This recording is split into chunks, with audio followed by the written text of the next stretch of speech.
Good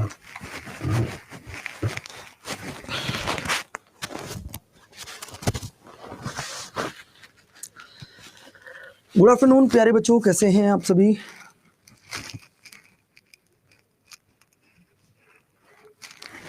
good afternoon प्यारे बच्चों, कैसे हैं आप सभी।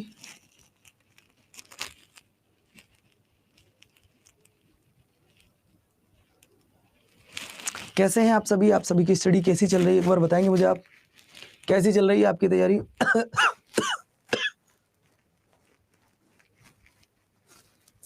सब कुछ अच्छे से चल रहा है, एकदम फर्स्ट क्लास, कोई दिक्कत तो नहीं हो रही है किसी को, किसी बच्चे को कोई प्रॉब्लम तो नहीं हो रही है। सारी क्लासेस अब आपकी चल चुकी हैं, सब कुछ क्लियर है। सर फीवर हो रहा बेटा, फीवर तो देखो इस समय चल रहे हैं, थोड़ी मौसम चेंज हुआ है तो थोड़ा सी बहुत तो दिक्कत होगी, बाकी अपना ध्यान रखिएगा। बाकी आपकी सारी क्लास चल रही हैं। मैंने जो आज तक आपको पढ़ाया है वो सब आपका टॉपिक क्लियर है या उसमें कोई क्वेश्चन है, आप बताओ तो वीक में एक डाउट क्लास रख लूं बच्चों। अगर आप बोलो तो मैं एक बीच में डाउट क्लास रख लूं, अगर आपका हो तो। क्योंकि बच्चों आपका कोई ना कोई डाउट जरूर रहा होगा, मैं जानता हूं, ऐसा कोई बच्चा नहीं है जिसे कोई भी डाउट ना हो, लेकिन बच्चों डाउट जरूर रहा होगा। अब बहुत से बच्चे बोलते हैं कि गुरुजी पॉलिटी आप पढ़ाइए, पॉलिटी आपका बेस्ट टॉपिक है। तो बच्चों पॉलिटी आपको जो भी सर पढ़ा रहे हैं इस समय, मुझे नहीं पता इस बैच में कौन पढ़ा रहे हैं, लेकिन जो भी सर पढ़ा रहे हैं वो सुपर पढ़ा रहे हैं। तो बच्चों आपको मैं बता देना चाहता हूँ, एक 20 मिनट 30 मिनट की क्लास, एक आपको मैं बता दूं बच्चों 30 मिनट की जो क्लास होगी एक दिन, मैं शायद इसको नेक्स्ट सैटरडे जो 30 मिनट की क्लास होगी ये आपकी डाउट क्लास होगी। आप सभी हैप्पी हैं। अब आप सभी हैप्पी हैं बच्चों। किसी बच्चे को कोई दिक्कत है जो ये कह रहे हैं कि गुरुजी आप हमें पॉलिटी पढ़ा दो, तो मैं जरूरत पड़ने पर अगर मुझे जरूरत लगेगी तो मैं आपको पॉलिटी भी पढ़ा लूंगा, है ना। और बच्चों मैं इसी सैटरडे आपको रख लेता क्लास में, ये भी सच बता दूं आपको, लेकिन मेरे घर पे छोटी सी प्रॉब्लम चल रही है बच्चों, जिस वजह से मैं इस सैटरडे क्लास नहीं ले सकता। और मेरी घर की प्रॉब्लम सिर्फ इतनी है, आप सबको पता है बच्चों कि मेरे साथ इस समय एक बहुत बड़ी सिचुएशन है जिसमें मुझे पता नहीं कि कब मेरे साथ क्या हो जाए, मैं खुद नहीं जानता। तो एक छोटी सी प्रॉब्लम मेरे साथ में बहुत ज़्यादा है, मैं इसलिए सैटरडे आपकी क्लास नहीं ले सकता, लेकिन अगले सैटरडे मैं आपकी जो क्लास है वो जरूर डाउट क्लास आपकी रखूंगा। मैं एक बहुत बड़ी मुसीबत से गुजर रहा हूँ, भगवान करे जल्दी से मैं ठीक हो जाए, वो मेरी घर की प्रॉब्लम।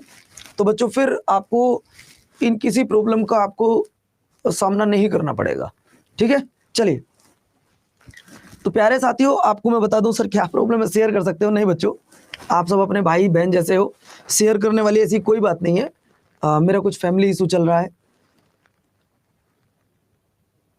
मैंने ये बात किसी के सामने शेयर नहीं की, एक दो बच्चों को पता भी है, लेकिन आप लोग जब ज़्यादा जिद कर रहे हो क्या है प्रॉब्लम, तो मैं आपको आज बताता हूँ।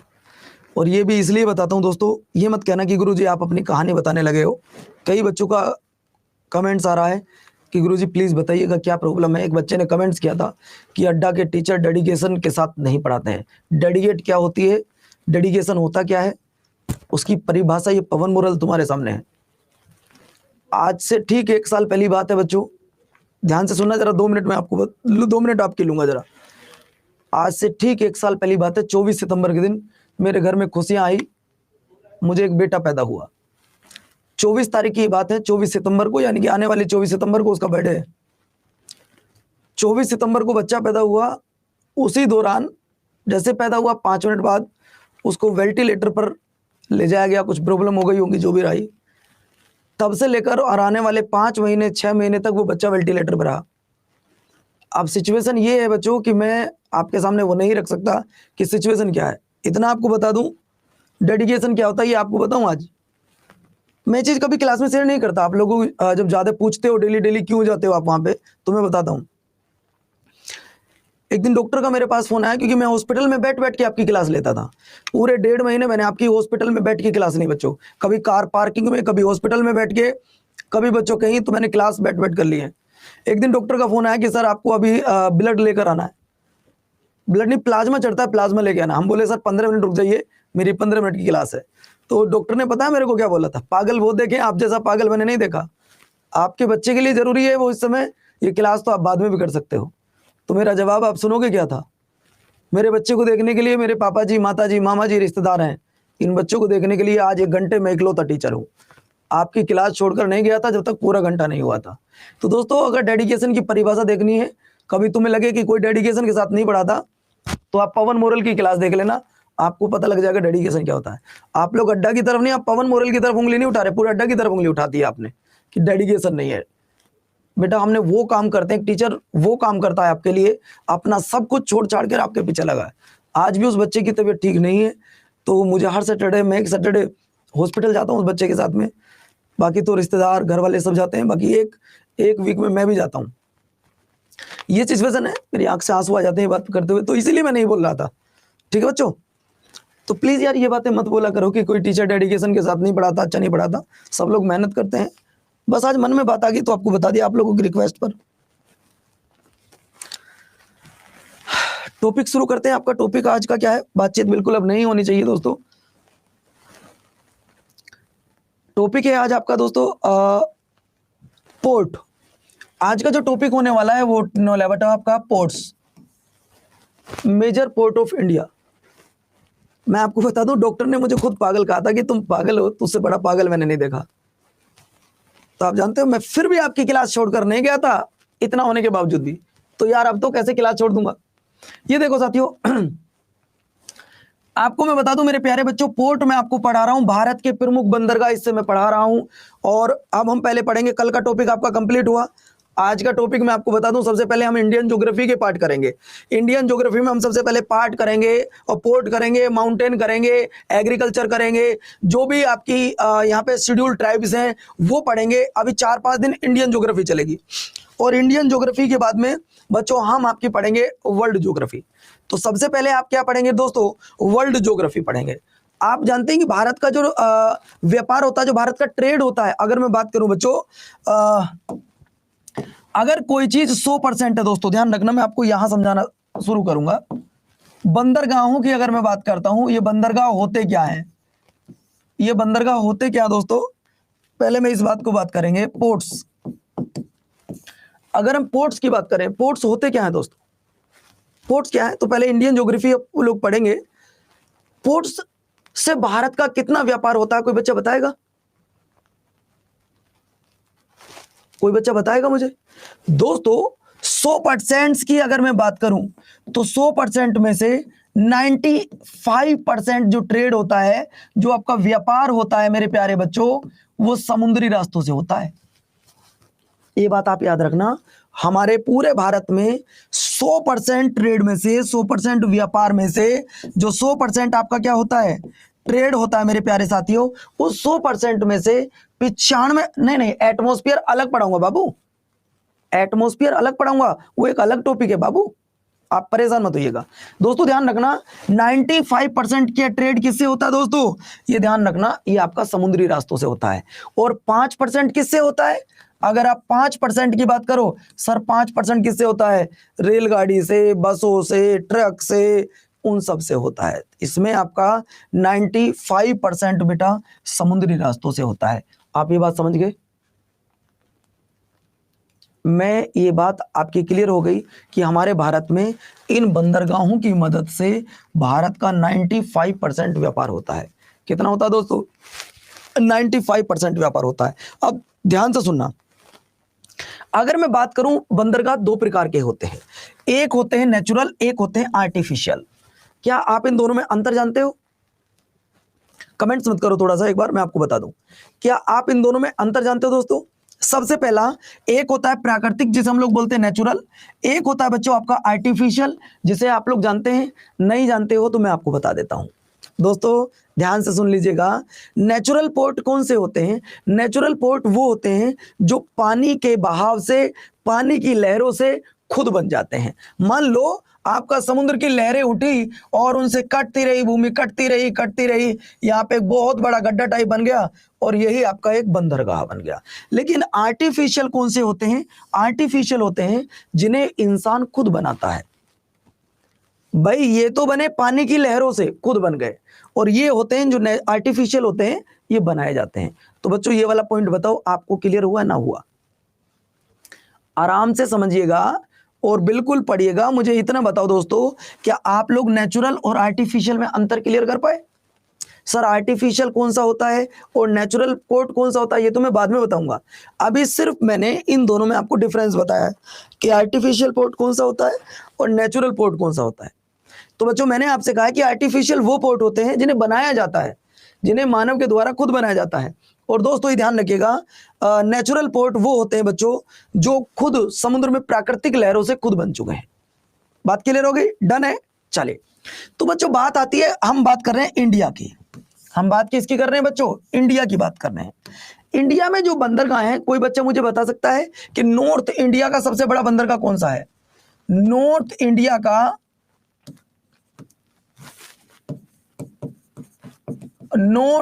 का लार्जेस्ट पोर्ट कौन सा है?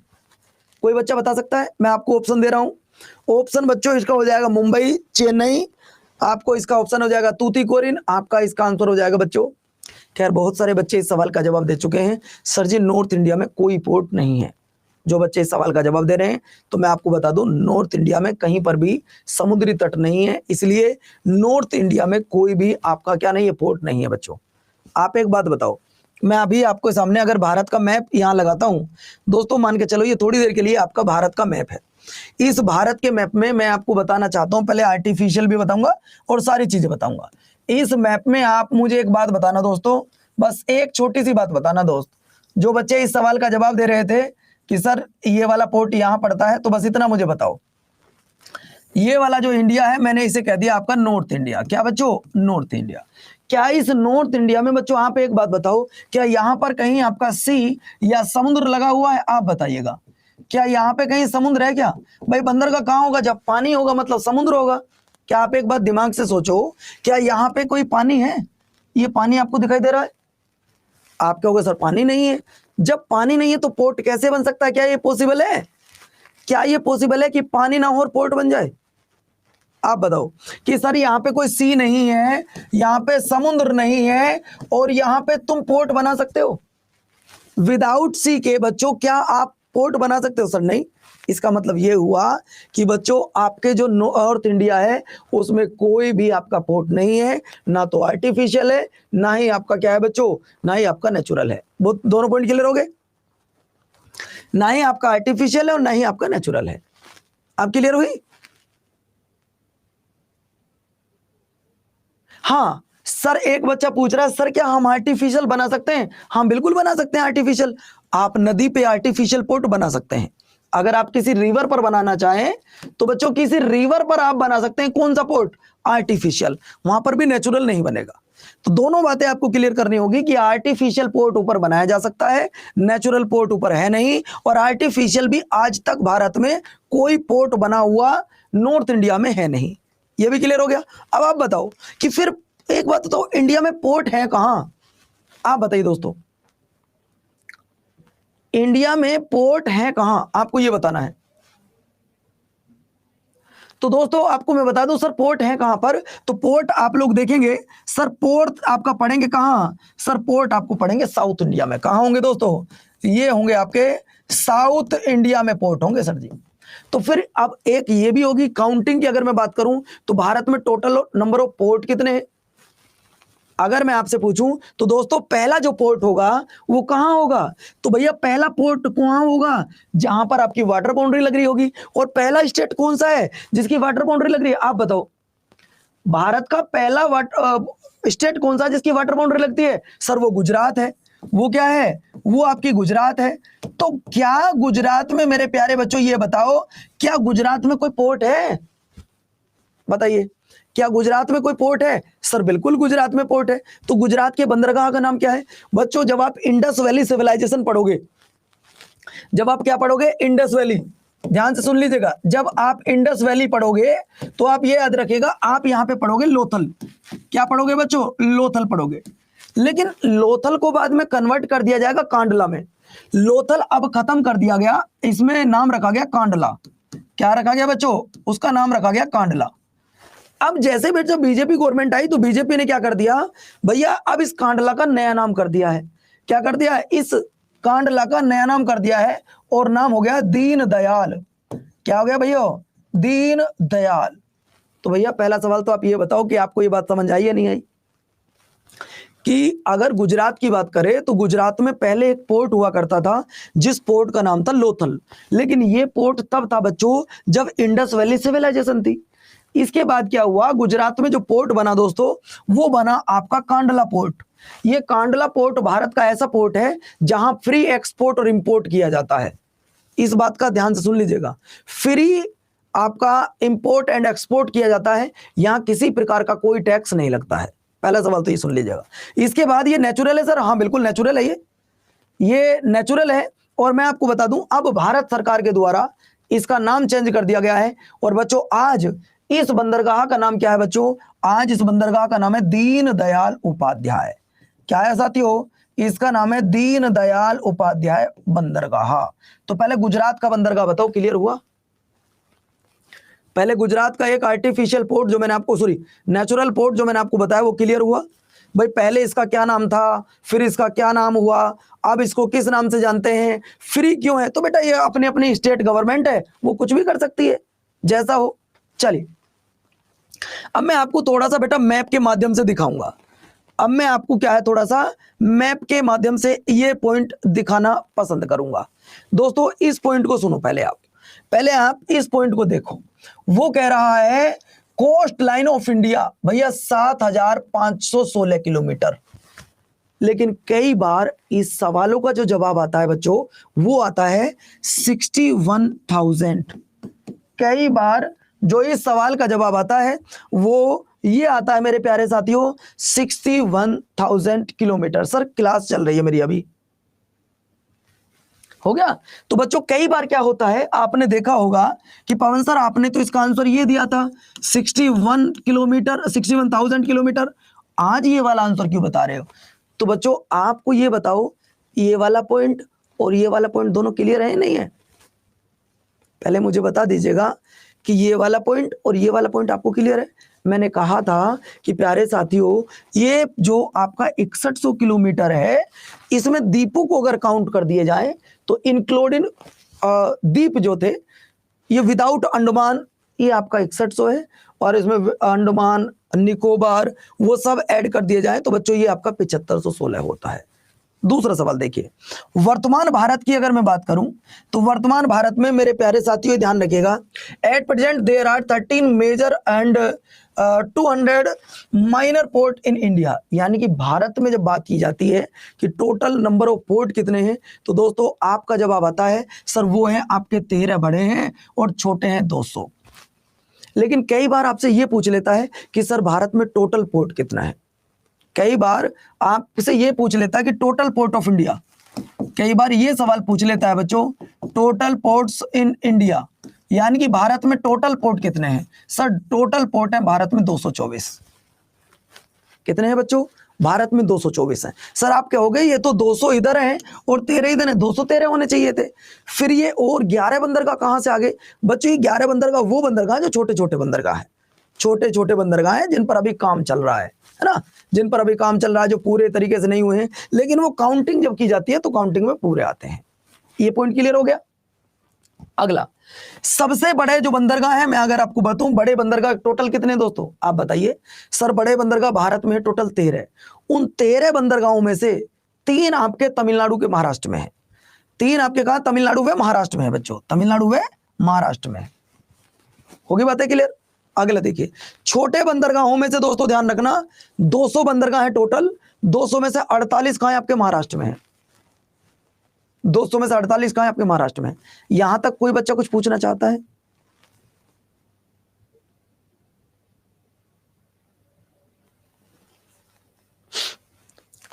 यहां तक कुछ आप पूछना चाहते हो, डाउट हो। देखो बच्चों मैं एक ऐसा टीचर हूं, आपके पैसे की वैल्यू समझता हूं। आप लोगों ने मुझे पैसा दिया, बैच परचेज किया है। आप एक काम करो, आपका जो भी डाउट बनता हो, 1-2 तो डाउट आता होगा, उसे कॉपी में नोट कर लो। कॉपी में नोट करने के बाद ये आप मुझसे पूछना, फिर इनको कब, वो मैं डाउट क्लास आपकी रख लूंगा। ध्यान रखना बच्चों, मैं आपकी जो डाउट क्लास रखने वाला हूं वो नेक्स्ट सैटरडे होगी। अभी से ध्यान से सुन लो, ये जो डाउट क्लास होगी वो नेक्स्ट सैटरडे होगी, क्योंकि मैं नेक्स्ट सैटरडे कहीं नहीं जाऊंगा बच्चों। नेक्स्ट सैटरडे ये आपके लिए होगा, और नेक्स्ट सैटरडे की जो डेट पड़ेगी वो अक्टूबर में हम लोग पहुंच जाएंगे। आप यहां पर डाउट आपका रहेगा, ठीक है दोस्तों।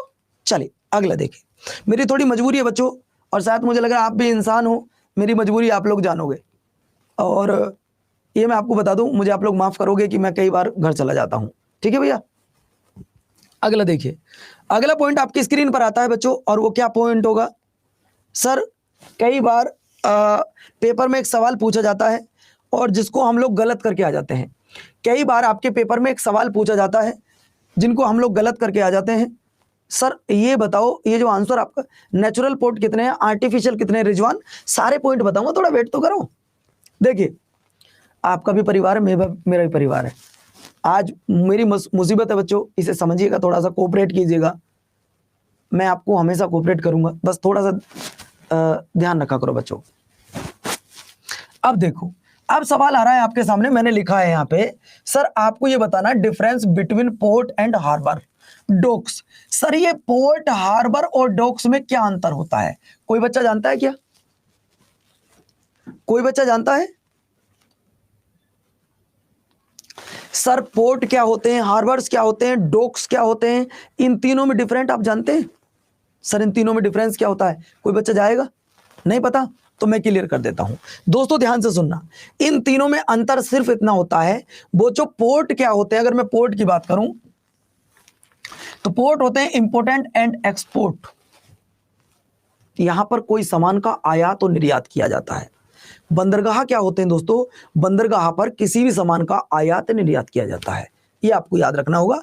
इंपोर्ट एंड एक्सपोर्ट किया जाता है, या तो कोई सामान आएगा या कोई सामान जाएगा। हाँ शिवम वही बैठे बेटा, पढ़ ले चुप, है ना। तो इतना बताओ, ये बातें क्लियर हो गई। सर पोर्ट क्या होता है, बंदरगाह क्या होते हैं?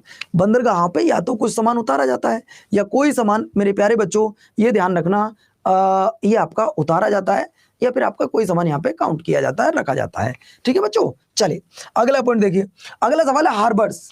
भैया ये क्या होता है? जब कई बार आपने देखा होगा कि मौसम एकदम खराब हो जाए, तो मौसम खराब जब हो जाता है दोस्तों, तो उस समय जहाजों की पार्किंग कर दी जाती है। ये ध्यान रखिएगा, कई बार हार्बर्स क्या होते हैं? खराब मौसम में जहाजों की पार्किंग। भाई ठीक है, अब जहाज नहीं चलेंगे, इनको पार्क कर दिया जाए।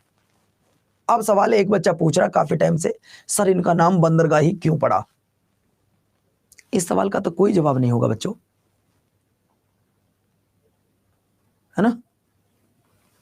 ये तो बेतुका सवाल हो गया ना कि सर आपका नाम पवन मोरेल ही क्यों पड़ा है? आज आपको ये अच्छा लग रहा होगा पढ़ने में, क्योंकि कई बार इन सवालों को मैंने चर्चा यूट्यूब पर भी की है ना। आप कहो सर पेन को पेन ही क्यों कहा जाता है? सर इसे पीपीटी चेंजर को पीपीटी चेंजर ही क्यों कहा जाता है? तो इनका तो कोई मतलब ही नहीं होगा ना। चलो अगला देखिए बच्चों, डॉक्स क्या होते हैं? बच्चों जहाजों का डिजाइन एवं मरम्मत करना। मान लो जहाज कोई खराब हो गया है या कोई नया जहाज बनाना है, तो उनकी मरम्मत करना ये इनका काम होता है। अब बच्चों हम देखते हैं भारत में इंपोर्टेंट पोर्ट कौन कौन से हैं। अब बात आती है कि भारत में इंपोर्टेंट पोर्ट कौन कौन से हैं। दोस्तों अगर मैं बात करूं, पहले आप ये देख लीजिएगा, भारत में जो इंपोर्टेंट वो 13 पोर्ट हैं, वो कौन कौन से हैं बच्चों? ये 13 के 13 आपको याद करने होंगे, है ना। सर्वेस कोई टॉपिक यूजलेस नहीं होता बच्चों। आपको मैं फिर से बता दूं, कुल मिलाकर जब बात की जाएगी दोस्तों, तो कुल मिलाकर आपका चेन्नई पोर्ट, सर ये कहां पर है? तमिलनाडु में है। सर कोचीन बंदरगाह, सर ये केरल में है। सर एन्नोर बंदरगाह तमिलनाडु में है। सर कोलकाता पोर्ट पश्चिम बंगाल में है। सर कांडला पोर्ट आपके गुजरात में है। कांडला पोर्ट आपके गुजरात में है, ठीक है। बहुत बढ़िया शिवानी, बताना इन सबको।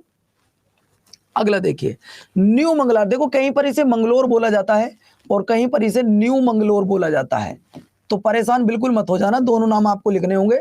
कहीं पर मंगलोर बोला जाता है, कहीं पर न्यू मंगलोर बोला जाता है। और दोस्तों इसका बाद आता है आपका मुंबई पोर्ट, जो कई बार आपका पेपर में आता है। मुंबई पोर्ट की जब हम बात करते हैं, ये भारत का सबसे बड़ा पोर्ट है, ध्यान रखना, सबसे बड़ा बंदरगाह है, भारत का सबसे बड़ा बंदरगाह है, याद रखिएगा। तो भारत का सबसे बड़ा बंदरगाह कौन सा है दोस्तों? वो मुंबई पोर्ट है। ये भी बात क्लियर हो गया।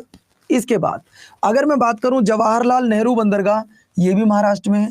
पारादीप बंदरगाह बेटा उड़ीसा में है। तूतीकोरिन भारत का सबसे दक्षिणी बंदरगाह है, भारत का सबसे दक्षिणी बंदरगाह है।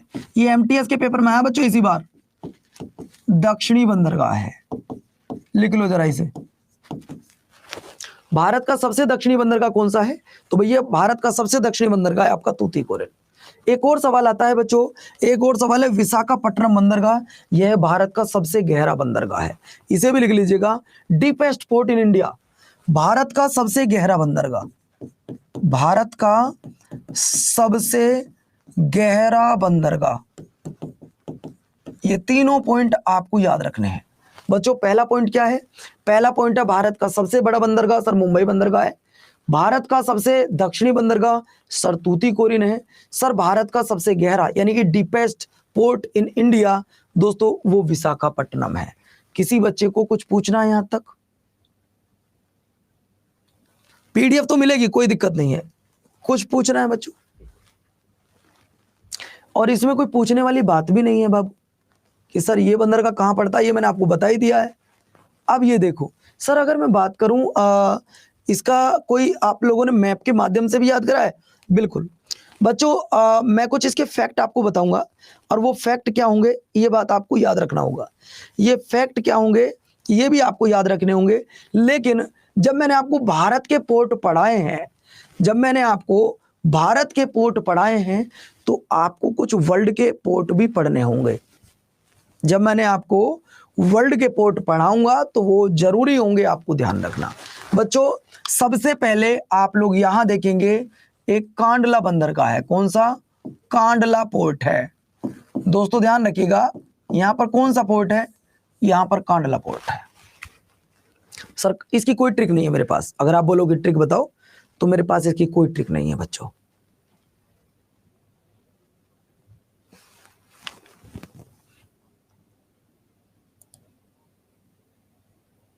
बेटा मैंने खुशबू ये कहा है कि सबसे बड़ा बंदरगाह कौन सा है बाबू? तो सबसे बड़ा बंदरगाह जो सबसे बड़ा वो मुंबई बंदरगाह है, और मुंबई भी तो महाराष्ट्र में पड़ता है। ये कहां लगे बाबूआ? ये आपका कौन सा बंदरगाह भैया? कांडला। गुजरात में कौन सा पोर्ट है? सर कांडला पोर्ट है। कहां पड़ता है? सर ये आपका पड़ता है गुजरात में।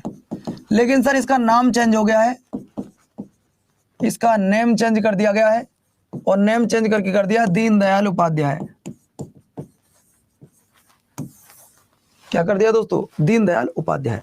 उम्मीद करता हूं कि यहां तक तो आप लोग समझ गए होंगे, यहां तक आप लोग समझ गए होंगे। सर सबसे छोटा कौन सा? तो गोवा है, मर्म गोवा। सबसे छोटा कौन सा बेटा? गोवा है। बहुत बढ़िया, यहां तक तो आपका सब कुछ क्लियर हो गया होगा।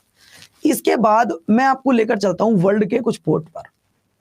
सर वर्ल्ड के कुछ पोर्ट की तरफ मैं आपको लेकर चलता हूं। इंडिया के पोर्ट तो मैंने आपको बता दिए।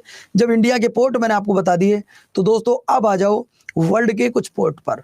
बच्चों कुछ फेमस पोर्ट मैं आपको बता रहा हूं, जैसे कि ग्वाइदर पोर्ट, ये पड़ता है पाकिस्तान में, कई बार पूछा जा चुका है और ये सवाल आपके पेपर में कई बार आ चुका है बच्चों। ग्वाइदर पोर्ट कहां पड़ता है? तो पाकिस्तान में। कहां पड़ता है बच्चों? पाकिस्तान में पड़ता है। क्या आप मुझे बता सकते हो कि पाकिस्तान ने आज तक भारत पर कितनी बार अटैक किया है? क्या आप मुझे ये बता सकते हो कि पाकिस्तान ने आज तक भारत पर कितनी बार अटैक किया है? जो 5 बार बता रहे हैं वो गलत है, जो 8 बार बता रहे हैं वो बिल्कुल महान मूर्ख है। कुल 4 बार अटैक किए हैं। पहली बार 1948 में किया, फिर 1965 में किया, फिर 1971 में किया और फिर 1999 में किया। इस वार को तो कारगिल का वार कहा जाता है, इस युद्ध को तो कारगिल का युद्ध कहा जाता है। ये तो कई बार पेपर में आया है। कोई बच्चा मुझे ये भी बता सकता है मोहम्मद रिजवान कि कारगिल विजय दिवस कब मनाया जाता है? कोई बच्चा ये भी सवाल बता सकता है कि कारगिल विजय दिवस कब मनाया जाता है? दोस्तों कारगिल विजय दिवस 26 जुलाई को सेलिब्रेट किया जाता है, 14 फरवरी नहीं, आप गलत बता रहे हैं बच्चों। इसके बाद मैं आपको लेकर चलता हूं कहां पर? Chabahar port. जो मुझे इंपॉर्टेंट लग रहे हैं सिर्फ वही पोर्ट बता रहा हूं, बाकी कुछ नहीं। इसके बाद मैंने आपको बताया चाबहार पोर्ट, सर ये ईरान में पड़ता है। ये कहां पे पड़ता है? ईरान में पड़ता है। इस बंदरगाह से भारत के लिए एक्सपोर्ट और इंपोर्ट किया जाता है। इस बंदरगाह से भारत के लिए एक्सपोर्ट और इंपोर्ट किया जाता रहा है। अगला सवाल देखो दोस्तों, अगला सवाल मैं आपकी स्क्रीन पर लेकर आ रहा हूं। अगला सवाल है सितवे पोर्ट। कौन सा? Sittwe, SITTWE। सितवे पोर्ट ये कहां पड़ता है बच्चों? ये पड़ता है आपके म्यांमार में। ऐसे में 8 पोर्ट आपको बताऊंगा जो आपको इंपॉर्टेंट है, वो आपको याद करने ही पड़ेंगे। ठीक है भैया, चलिए। सर बहुत स्पीड में बता रहे हैं बाबू, इनमें तो वन लाइनर क्वेश्चन है, तो स्पीड में चलेंगे, इनमें कुछ समझाने वाली बात ही नहीं है। इनमें जो समझाने वाली बात होती तो मैं आपको समझा कर चलता, लेकिन यहां कोई समझाने वाला पॉइंट ही नहीं था। अब तो मैं इस टॉपिक को खत्म करके इसके एमसीक्यूज आपसे पूछूंगा। ठीक है, चलिए अगला पॉइंट आता है बच्चों। अगला पॉइंट आपकी स्क्रीन पर मैं लेकर आया, चितगांव पोर्ट। कौन सा? चितगांव पोर्ट, बांग्लादेश। बच्चों क्या आप मुझे ये बता सकते हो कि बांग्लादेश कब पाकिस्तान से अलग हुआ था? क्या आप मुझे ये बता सकते हो कि ये जो चितगांव पोर्ट है ये बांग्लादेश से कब अलग हुआ था? तो दोस्तों ये अलग हुआ था 1971 में। कब? 1971 में। उस समय भारत देश की प्रधानमंत्री कौन थे? उस समय भारत देश के प्रधानमंत्री कौन थे? कोई बता सकता है? एक कह रहा मोतीलाल नेहरू। अरे वाह बेवकूफ, कुछ नहीं जानते आप लोग। उस समय जो भारत के प्रधानमंत्री थे दोस्तों, उनका नाम था इंदिरा गांधी जी। क्या था प्यारे बच्चों? इंदिरा गांधी जी उस समय भारत की प्रधानमंत्री थी, जिन्हें आयरन लेडी के नाम से जाना जाता है। इन्हीं की चालाकी की वजह से, इन्हीं की होशियारी की वजह से हम लोग दो पाकिस्तान का एक मतलब पहले दो पाकिस्तान थे ना, पूर्वी पाकिस्तान और पश्चिमी पाकिस्तान, तो बच्चों इनकी वजह से हुआ था। कॉफी पोर्ट, कॉफी बेटा ये संतोष भी आप ये ध्यान रखिएगा, ये ब्राजील में आता है। इसको कॉफी पोर्ट भी बोला जाता है, इसे सेंटोस पोर्ट भी बोला जाता है। बच्चों पड़ता कहाँ है? ब्राजील में। और आपको एक बात का ये ध्यान रखना होगा कि वर्ल्ड में सबसे ज्यादा कॉफी कहाँ होती है? मैं आपसे पूछूं कि वर्ल्ड में सबसे ज्यादा कॉफी कहां होती है, तो बच्चों वर्ल्ड में सबसे ज्यादा कॉफी अगर कहां होती है, तो दोस्तों अगर मैं आपसे पूछूं भाई सबसे ज्यादा कॉफी कहां होती है वर्ल्ड में, तो आपका जवाब आएगा दोस्तों ब्राजील। क्या आएगा बच्चों? ब्राजील आ जाएगा। लेकिन अगर मैं आपसे पूछूं इंडिया में सबसे ज्यादा कॉफी कहां होती है, इंडिया में सबसे ज्यादा कॉफी कहां होती है, तो आपका जवाब क्या आएगा? असम वाले बच्चे गलत है, असम में होती है चाय। जिन बच्चों का आंसर यहां पर असम आ रहा है उन सभी को मैं बता दूं बेटा असम में चाय ज्यादा होती है, ना कि कॉफी। कॉफी होती है कर्नाटक में, कॉफी कहां होती है? कर्नाटक में होती है। तो आपका ये पॉइंट गलत हुआ। आपका ये पॉइंट क्या हुआ बच्चों? गलत हुआ। इसके बाद मैं आपको डायरेक्ट लेकर चलता हूं कुछ एमसीक्यूज की तरफ। इसके बाद मैं आपको लेकर चलता हूं डायरेक्ट कुछ एमसीक्यूज की तरफ। देखते हैं कि अभी तक आप कितना यहां पे सीख पाए हो।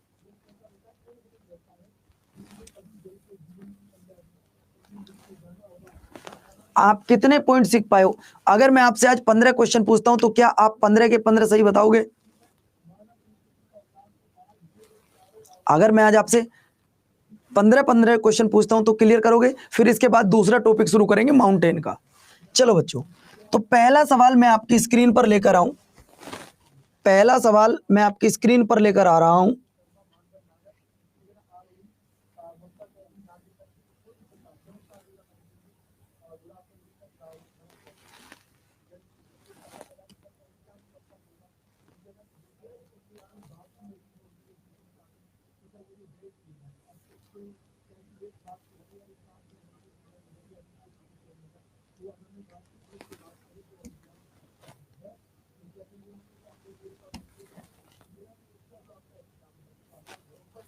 बच्चों सवाल है आपके लिए 18 सवाल हैं। देखता हूं आप में से 18 के 18 कितने बच्चे कर पाते हैं। चलिए, तो बच्चों कोई बच्चा जाएगा नहीं आज। आपको सोचो तुम्हारा भाई कितनी बड़ी मुसीबत में और खड़ा होकर हंस के पढ़ा रहा तुम्हें, तो यार तुम्हें तो खुश होकर पढ़ना चाहिए। कोचीन बंदरगाह कहाँ है? तो बच्चे ने इसका जवाब दिया सर ये बंदरगाह आपका केरल में है। कहां पर है? केरल में। अगला सवाल देखिए, कांडला बंदरगाह भारत के किस राज्य में है? अच्छा एक मुझे पहले छोटा सा हिंट तो दे दो, ये आपको टॉपिक कैसे लगते हैं? पहले मैं थ्योरी कराता हूं, प्लस इसके बाद मैं एमसीक्यूज कराता हूं। ये टॉपिक आपको कैसे लगते हैं पढ़ाने में? जो मैं आपको पढ़ा रहा हूं, ये मेरा जो तरीका है, एक नया तरीका, यूनिक तरीका। पहले उसी टॉपिक को पढ़ा दो, फिर उसके एमसीक्यूज आपको करा दो, ताकि आपका कोई पॉइंट गलत ना हो। तो कैसा लग रहा है ये तरीका, पहले ये बताओ। और हाँ, जिसके डाउट हैं, डाउट की मैंने क्लास रख दी आपका नेक्स्ट सैटरडे 3 बजे, आपकी डाउट क्लास है। आपका कॉन्फिडेंस थोड़ा सा हाई हो जाएगा जब आप इनके जवाब दोगे। तो दोस्तों, कांडला बंदरगाह कहां सर? गुजरात में। इस कांडला बंदरगाह का न्यू नेम क्या है? इस बंदरगाह का नया नाम क्या है, ये आपको बताना है। इस बंदरगाह का नया नाम क्या है? तो दोस्तों, मैंने आपको बताया था इस बंदरगाह का जो नया नाम है वो दीनदयाल हो गया है। क्या हो गया है? इस बंदरगाह का जो नया नाम हो गया है वो दीनदयाल हो गया है। अगला देखिए सवाल नंबर नेक्स्ट, मर्म गोवा बंदरगाह भारत के किस राज्य में पड़ता है? आप बताइएगा। जीएस में जितनी भी क्लास आपकी चल रही हैं, मुझे लगता है सभी लोग ऐसा करा रहे हैं, पहले थ्योरी फिर एमसीक्यूज करा रहे हैं। मर्म गोवा, देखो कहीं कहीं पर गो लिखा है, कहीं कहीं पर गाओ लिखा है, परेशान होना। मर्म गाओ आपके गोवा में पड़ता है। अच्छा, एक बात बता दो जरा, यहाँ पे गोवा पुर्तगालियों से कब मुक्त हुआ? बच्चों आप एक बात बताओ, हमारा देश कब आजाद हुआ? सर 1947 में। क्या गोवा भी 1947 में आजाद हो गया था? आप बताओगे। सर गोवा भी क्या आजाद हो गया था? नहीं, गोवा आजाद नहीं हुआ। गोवा आजाद हुआ 1961 में। इसका मतलब आजादी के लगभग 15 साल तक ये गुलाम रहा है, 13-14 साल तक गुलाम रहा बच्चों। और 1961 में इसे भारत का यूनियन टेरिटरी बनाया गया, 1961 में। और 1987 में इसे क्या किया गया? इसे बिटुआ भारत का 25वां स्टेट बना दिया गया। क्या बना गया?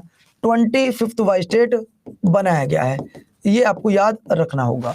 अगला देखिए, पारादीप बंदरगाह किस राज्य में है? पारादीप बंदरगाह भारत के किस राज्य में पड़ता है? पारादीप बंदरगाह की अगर मैं बात करूं तो पारादीप बंदरगाह आपका पड़ेगा मेरे प्यारे साथियों उड़ीसा में। कहां पड़ेगा?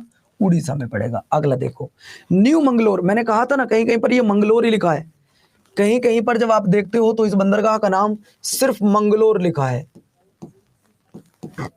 सिर्फ मंगलोर, न्यू नाम को इंक्लूड ही नहीं किया गया है। लेकिन आप देख रहे होंगे अब यहां सवाल पूछ रहा है कि न्यू मंगलोर बंदरगाह कहां है। तो दोस्तों, न्यू मंगलोर आपका पड़ता है कर्नाटक में। क्या पड़ता है? न्यू मंगलोर आपका पड़ता है कर्नाटक में। अगला देखो सवाल नंबर नेक्स्ट, भारत का सबसे गहरा बंदरगाह कौन सा है? अब तुम लोगों को बहुत अच्छी क्लास लग रही होगी क्योंकि पहले आपने थ्योरी पढ़ी, थ्योरी में आपने सारे क्वेश्चनों के सही जवाब दिए और फिर आप इसका आंसर बताएंगे।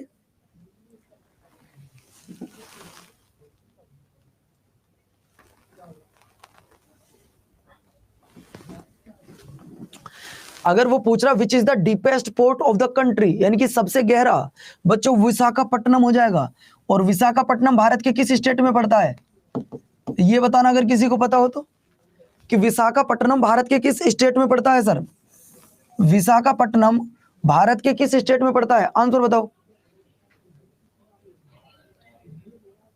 तो दोस्तों ध्यान रखना, विशाखापट्टनम भारत के आंध्र प्रदेश में पड़ता है। कहां पड़ता है? आंध्र प्रदेश में पड़ता है। चलिए, तमिलनाडु में नहीं पड़ता है बच्चे, आंध्र प्रदेश में पड़ता है। अगला देखो, देश का सबसे पुराना आर्टिफिशियल पोर्ट कौन सा है? आपको बताना which is the oldest artificial port of the country. ध्यान से सुनिएगा सवाल, सवाल है which is the oldest artificial port of the country. इस सवाल का जवाब तुम होमवर्क में देना, इस सवाल का जवाब तुम होमवर्क में देना बच्चों। या नहीं बताओगे? यही बताओगे? यही बताना चाहोगे? कह रहा गुरुजी यही बताएंगे, घर पे नहीं बताना। मत बताओ भैया जी, कोई बात नहीं है। नहीं बताना चाहते, देश का सबसे पुराना which is the oldest artificial port of, यानी कि उसको बनाया गया है बच्चों, चेन्नई बंदरगाह है। कौन सा है? चेन्नई बंदरगाह है। अगला देखो, नाहवा साहवा बंदरगाह कहां है?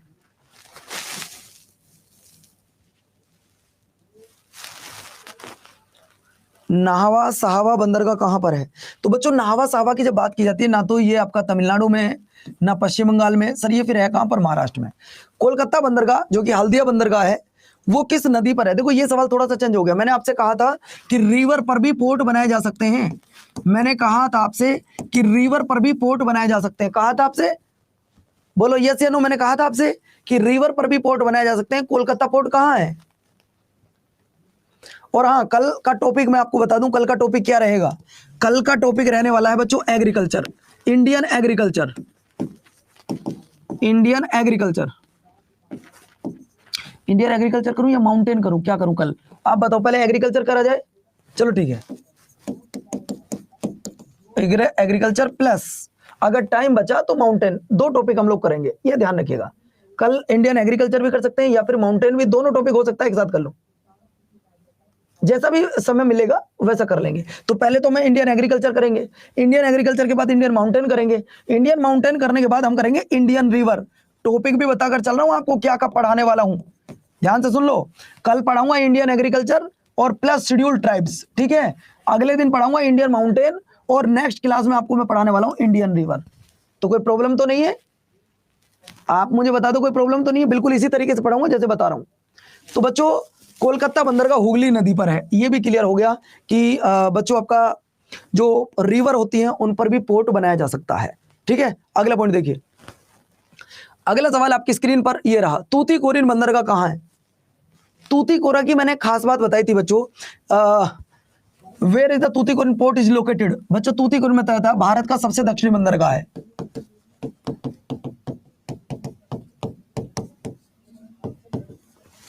भारत का सबसे दक्षिणी बंदरगाह है। उम्मीद करता हूं कि आप इस क्वेश्चन का बिल्कुल सही जवाब दोगे, बिल्कुल करेक्ट आंसर दोगे। बच्चों मुझे नहीं लगता कि आप लोग ये काम करोगे, गलत बात है। 51 में हूं बच्चों, 1 मिनट रुकना जरा। हाँ जी,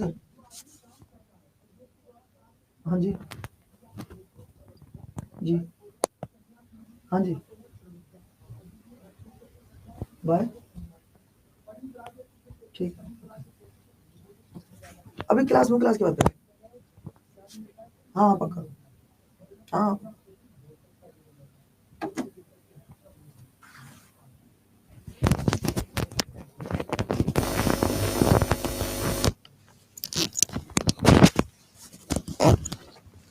तो दोस्तों कहने का मतलब ये था, भारत का जो सबसे दक्षिणी बंदरगाह है वो आपका तूतीकोरिन है, और तूतीकोरिन पड़ता कहां? तमिलनाडु में। अगला देखिए, विशाखापट्टनम लो वही आ गया कि भारत का सबसे गहरा बंदरगाह कौन सा है। तो गहरा बंदरगाह मैंने अभी आपको बताया था सर, वो विशाखापट्टनम है, जो कि आपका आंध्र प्रदेश में बनता है। अगला देखिए, सवाल नंबर नेक्स्ट, भारत में बड़े बंदरगाहों की संख्या कितनी है? आज आपके सारे बिल्कुल करेक्ट आंसर आ रहे हैं, बिल्कुल करेक्ट। भारत के बड़े बंदरगाहों की संख्या कितनी है? तो दोस्तों बड़े बंदरगाहों की संख्या भारत में है 13। कितनी है? 13 बंदरगाह है। अगला देखो, अगला सवाल है, पोर्ट विलेयर बंदरगाह कहां पड़ता है? सब कुछ पढ़ाया है, सब कुछ पढ़ाने के बाद आपका टेस्ट ले रहा हूं, कोई वैसे नहीं ले रहा टेस्ट।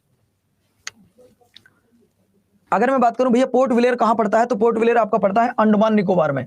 अगला देखिए, चेन्नई बंदरगाह कहां पड़ता है? दोस्तों ये मत कहना गुरुजी तेज चल रहे हैं, दोस्तों ये पढ़ाने के बाद आपसे पूछे जा रहे हैं। तो चेन्नई बंदरगाह कहां पड़ता है? चेन्नई बंदरगाह की अगर हम बात करें ना, तो बताओ कहां पड़ता है, पहले आप ही बताइएगा, आपका आंसर देख लें। सर अंडमान निकोबार ऑप्शन में नहीं है यार, ये तो सर डी, हाँ ये बात हम आपकी मान लेंगे, डी वाले को। तो अगला देखिए, देश का सबसे पुराना या देश का सबसे पहला कारपोरेटीकृत बंदरगाह कौन सा है, ये आपको बताना है। देश का पहला कारपोरेटीकृत बंदरगाह कौन सा है? तो दोस्तों ये हो जाएगा आपका, मेरे प्यारे बच्चों, एन्नोर। अगला देखो, भारत में कुल कितने बंदरगाह हैं?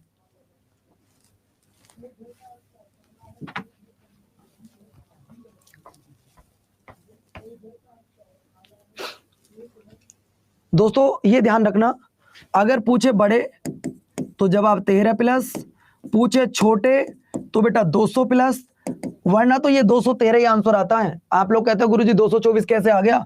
ऐसे आता है क्योंकि इन 200 के ऊपर प्लस लिखा जाता है ना। सवाल नंबर नेक्स्ट देखो, भारत का सबसे नया बंदरगाह कौन सा है, बताइए।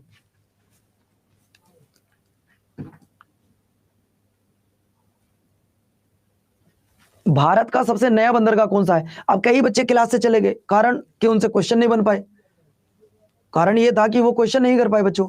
तो भारत का सबसे नया बंदरगाह कौन सा है? भैया नया बंदरगाह का नाम है पोर्ट विलेयर बंदरगाह। अगला देखो, भारत का सबसे नंबर 1 बंदरगाह, नंबर 1 भी कह सकता है या सबसे बड़ा भी कह सकता है, सबसे बड़ा भी कह सकता है, एग्जामिनर का दिमाग की बात है।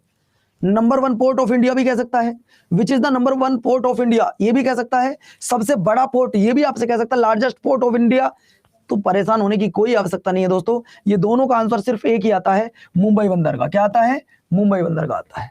दोस्तों आज तो तुम लोगों ने मेरा दिल जीत लिया। पहली बार ऐसा हुआ है कि जितने क्वेश्चन मैंने कराए हैं उतनों के आपने बिल्कुल सटीक आंसर दिए हैं। अभी लास्ट सवाल है ये आज की क्लास का, आपको बताना देश का सबसे बड़ा प्राकृतिक बंदरगाह कौन सा, which is the largest natural port in India, बताइएगा। आज पहली ऐसी क्लास है जहां मैं पहली क्लास में बहुत ज्यादा हैप्पी हूं। आई एम रियली हैप्पी बच्चों, आप लोगों ने आज मुझे इतना खुश कर दिया, इतना खुश कर दिया कि मेरे 20 में से 20 क्वेश्चनों के जवाब आपके बिल्कुल सही हैं, 20 में से 20 आंसर आपके बिल्कुल ठीक है। अब बताओ जरा, इसको तो छोड़ दो थोड़ी देर के लिए, पहले ये बताओ 20 में से 20 किसके ठीक हुए? सच बताना, झूठ नहीं, क्योंकि गुरु से और मम्मी पापा से झूठ नहीं बोलना चाहिए। बोलो बच्चों तुम्हारे कितने नंबर आए आज? झूठ मत बोलना बच्चों कि सर मेरे तो इतने नंबर थे उतने थे। 20 में से 20 किस बच्चे के हैं? 19 है भाई काजल के, रोहित के 18 हैं, मिलन के 18 हैं, अनमोल के 5 रह गए। वेल डन बच्चों, सुपर, फैबुलस यार, जबरदस्त, शानदार यार, बहुत बढ़िया।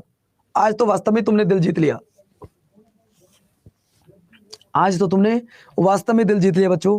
ये ध्यान दीजिएगा कि भारत में कुल बंदरगाहों की बात करें या टोटल क्वेश्चनों की बात करें, आज आपसे जो भी पूछा गया आप लोगों ने बिल्कुल एकदम करेक्ट एंड एक्यूरेट, महेंद्र के 20 में से 20।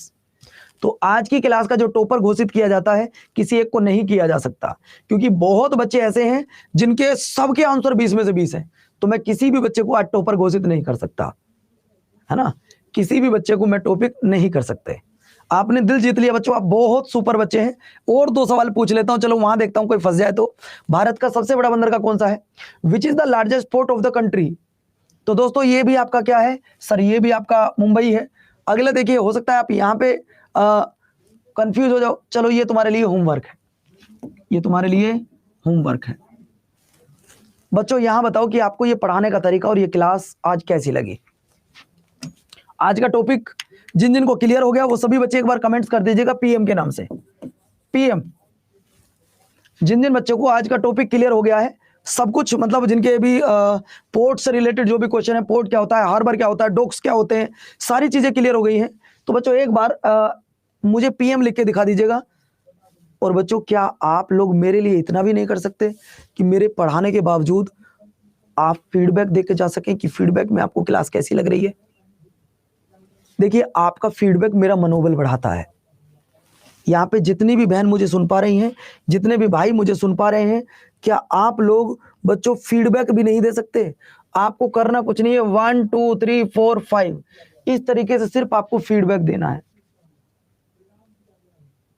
और ये बहुत गलत बात है बच्चों, फीडबैक ना देकर जाना। मेरा मनोबल कैसे बढ़ेगा? मैं फिर टूट जाऊंगा, मैं भी और टीचरों की तरह कराऊंगा, फिर आपको एमसीक्यूज आके कराने लगूंगा।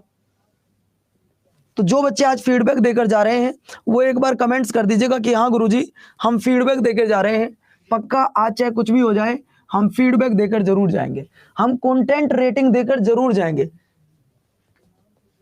तो ये 5 स्टार मैंने आपको लगाया है, आपको ये रेट करके जाना है बाबू। उससे क्या होता है, हमारा मनोबल बढ़ता है, हम एग्रेसिव होते हैं थोड़े से, और यार इन बच्चों ने मेरा साथ दिया है, मेरी बात इन्होंने मानी है, तो मैं इनके लिए और क्या एक्स्ट्रा एफर्ट लगा सकता हूं, तो मैं आपके लिए और ज्यादा एक्स्ट्रा एफर्ट लगाऊंगा। आज भी पूरे एक्स्ट्रा एफर्ट लगाता हूं। लेकिन बच्चों अगर तुम्हें पूरा टॉपिक क्लियर हुआ है, एकदम एक्सीलेंट टॉपिक क्लियर हुआ है, तो बच्चों आज सब बच्चों का मैं 5 स्टार रेटिंग देखना चाहूंगा। जो बच्चा रेटिंग देगा कल उसका नाम बोर्ड पे दिखाऊंगा। अगर अपना नाम बोर्ड पे देखना चाहते हो तो बच्चों जरूर लिख देना यहाँ पे, ठीक है? तो चलो मैं वेट कर रहा हूं भैया कल तक का। अब देखते हैं कौन जीतता है, आप जीतते हो या हम जीतते हैं। तो आज के लिए तो इतना ही रखेंगे, कल फिर मिलेंगे आपसे। अपना ध्यान रखिए, अपनों का ध्यान रखिए, खुश रहिए। और हाँ, डाउट क्लास फिर से आपको बता रहा हूं, नेक्स्ट सैटरडे होगी। डाउट क्लास कब होगी? नेक्स्ट सैटरडे होगी। कोई भी डाउट आपका बनता है उनको आप लोग उनको एक कॉपी में नोट करते रहिएगा, ठीक है दोस्तों? अपना ध्यान रखो, अपनों का ध्यान रखो। बाकी कोई भी डाउट है क्लास में तुरंत पूछ लिया करो। नमस्कार, धन्यवाद, जय हिंद।